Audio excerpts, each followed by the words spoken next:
fatto per esempio di essere rimasti a lungo come unica regione in zona gialla, da un lato era una cosa positiva, da un lato un po' ci penalizzava, soprattutto perché credo che abbassasse la percezione del rischio, cioè in qualche modo è successo in quelle settimane quello che è successo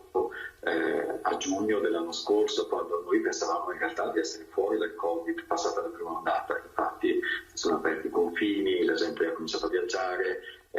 se portavi la mascherina quasi ti guardavano male,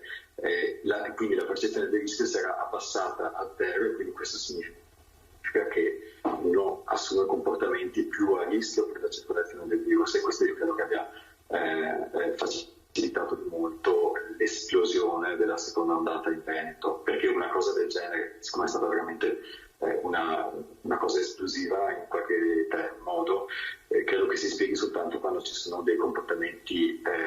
di tutti i soggetti, comportamenti più a rischio per la circolazione. Nonostante comunque la disastrosa seconda ondata, la mortalità del Veneto rispetto a quella delle altre regioni più colpite rimane più bassa, la mortalità media considerando tutti le ondate fino adesso, quindi questo va anche comunque ricordato. Certo, però